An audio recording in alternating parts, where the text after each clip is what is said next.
My dear friends, we're going to enter into discussion now about Religion News Service. Take out that article by Trevor Grundy. What a great name.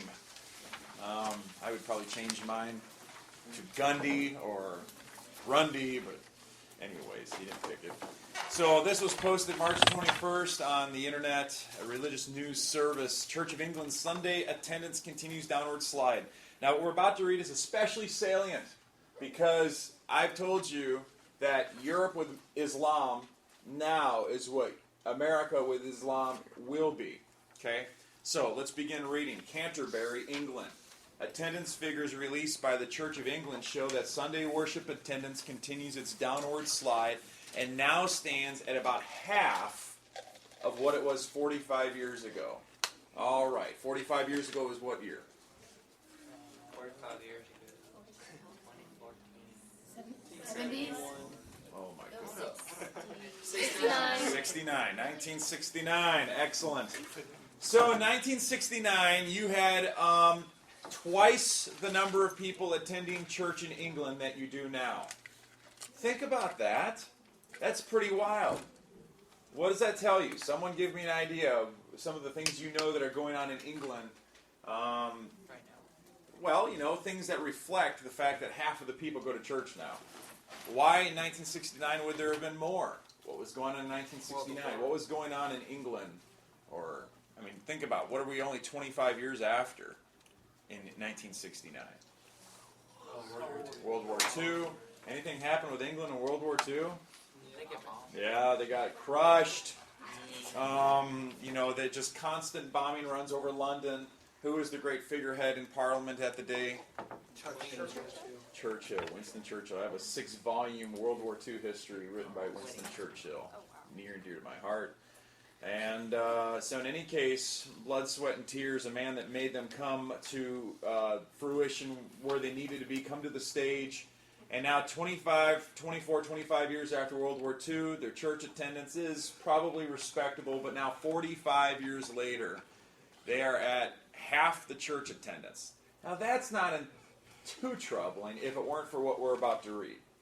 The report from the Archbishop's Council Research and Statistics Department, released Friday, shows that on average in 2012, 800,000 adults, or 2% of the adult population, attended church on Sunday. That's down from 1.6 million Sunday worshipers in '68.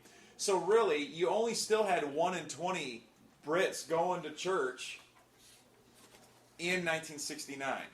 5%, right?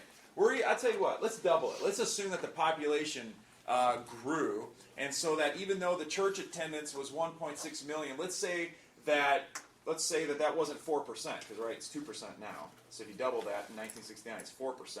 But let's say there was less population from that 1.6 million to come from. Let's double it. Let's say that the population has doubled since then. So 10% of the church of the country was going to church in 1969. Not all that impressive. But when you realize that English history is a little bit longer than U.S. history, you're willing to see the digression and why America, even though we have more than 5% of Christian adults going to church on Sunday, just give it time, and we'll be a little bit like England. Now that's not so troubling. Think about 2%. That means for every 100 people you see on the street, let's reduce to lowest terms, right? Out of every 50 people you see on the street, one of them was in church on Sunday. Imagine going through London and knowing that. You should know that England is a great mission field. But you should also know that if something doesn't change for America, because really England it's not that it's filled with stupid people, just blind. They should know that we see a trend here. America's not filled with stupid people, unless you count being dull as being stupid. The truth is, you could accuse someone of being stupid if they didn't pay attention to the weather patterns, right? For example, I'm pretty sure the game's going to get rained out today. Why? Well, because I pull up my iPhone and it says there's a 50% chance of rain in 1 hour. And we're going to have soggy fields, and no one likes tearing up their fields for a game. So probably it's going to get canceled. Well, and Jesus said in Matthew 16, if you can look at the sky and determine the weather, why can't you look at signs around you and see what's going to happen? He said, you are blind.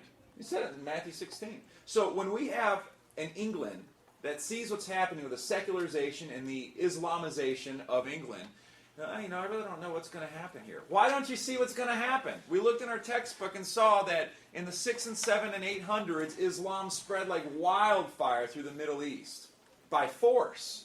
And now they're involved with what is known as a silent jihad. We're taking over silently through nothing but population growth. Do the math. Now, Christmas and Easter services continue to attract the highest number of worshipers. Christmas Eve and Christmas Day bring in around 2.5 million people. Oh, that is such a crock. Think about that. Church attendance. What is the factor? What happens here? What happens on Christmas to church attendance? Do the numbers. 800,000 to 2.5 million. More than triples. More than triples for Christmas. Aren't you a bunch of sweethearts? 3 out of... Are you trying to tell me that you folks, 67% of you don't think you need to go to church the other parts of the year? How ridiculous is that? So it's just hypocrisy.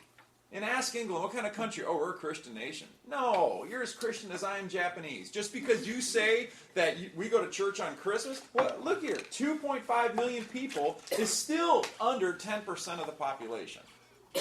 Right? And yet it triples to that. And Easter services, well, we only almost doubled the church attendance to 1.4 million. I was looking at a news article the other day that said that they gave away a machine gun, an AR-15, which is a fantastic weapon. They were giving one away at a church in the area, and the church attendance hit a record because they're giving away one gun somewhere here in the United States. So, I mean, if you have a clown on a bus giving away hot dogs, you're going to triple the attendance, okay? You give away a donkey ride in the backyard of the church, you're going to have kids come out. You want to, if you want to put a pie in the pastor's face, you're going to get double the crowd. So it's not an issue of are they religious? I mean, good heavens, you can always build a crowd. Just spend money and put out sweet banners and, do an ice shaving exhibition in the narthex and make a Donald Duck out of a solid block of ice, and you'll get 20 or 30 more people in the church, okay? Or have Easter. One of England's top women judges, Baroness Brenda Hale, I can't believe there's still baronesses, okay, said the Church of England is in decline because it's so undemanding. Think about that. It is so undemanding. The Church of England is in decline because it is so undemanding. All right. Now that's interesting. She recently told a conference at Yale Law School it has no dietary laws, no dress codes for men or women, and very little that its members can say is actually required of them by way of observance. Now, put this in, how should we say, counter-distinction to the rising religion in England. Tell me about it. The rising religion in England. I've already given you the cards. It is what? Islam. Tell me, does Islam have any of this? Dietary laws, dress codes, reinforced roles for genders?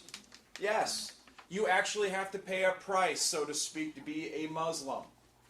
What do you have to do to be Church of England? Nothing. Be born into it. Be in the right family. Be christened when you're a kid. That's it. And people don't want to be a part of something like that. They just don't. And that's why it's, as I can tell you this in several different ways, you never get quality product by lowering the standard. Ever. Ever. That's why I think it's very important that sports teams always cut somebody. Always. Always cut somebody. Because if you don't, then there's no prestige in making the team.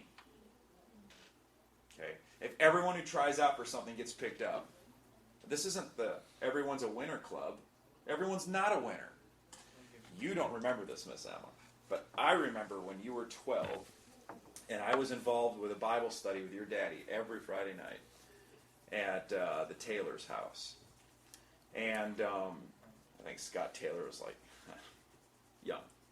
And I remember your daddy saying that you ran a race in your elementary school, and your daddy asked you, well, did you win? And you said something like, well, my teacher says everyone's a winner. And your daddy told me that he told you, Emma, that's a lie.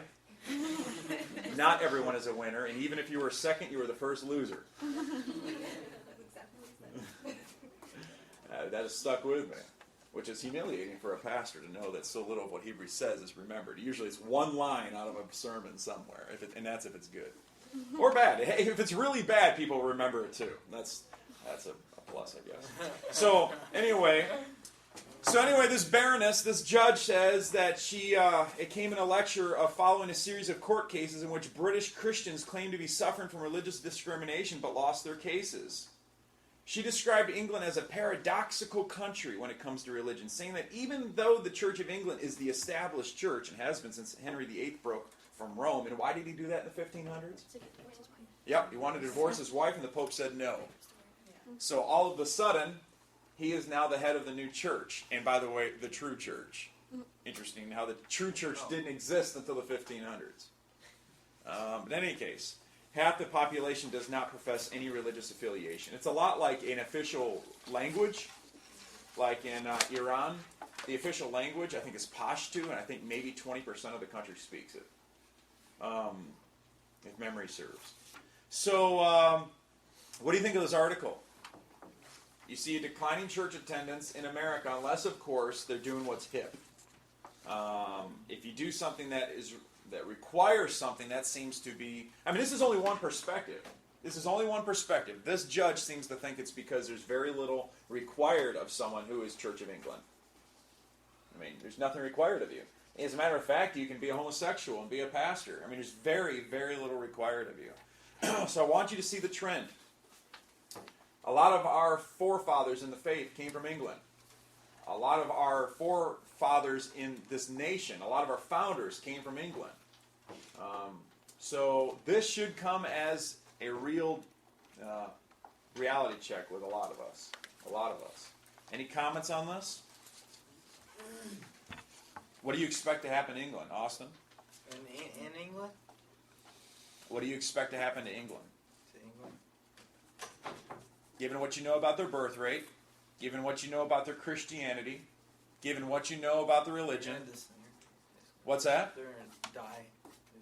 What does that mean, though? That is such a nebulous term. They're going to die. All the Brits are going to fall over like fainting goats on an island? No, they're, the nation as we know it back in the olden days is going to die out. Okay, but what is that going to look like? What does it mean when we say nation's going to look out? Because we want to know what to look for in America. Muslims taking over slowly. If nothing changes, the weather pattern says that England will be a Muslim nation within 50 years. Now think that through. And it won't take swords, even though one guy, remember last year, decapitated a British soldier in London. You remember that? From Somalia. Does anyone remember that in the news? Hopefully you don't get used to it that quickly. Yeah. All over the news. Of course, everyone will forget about this Malaysian airline thing, too, within a year. Because, I mean, there's so much news. Do you know that more than 15 people died in a mudslide in Washington State? And they're still looking for 100 people? So bear in mind, folks, that news comes and goes. And what the temptation is going to be for us to just kind of get calloused and forget about it. Before you know it, when you're calloused and you forget about it, before you know it, you look up and you have no freedoms. It's very, very troubling.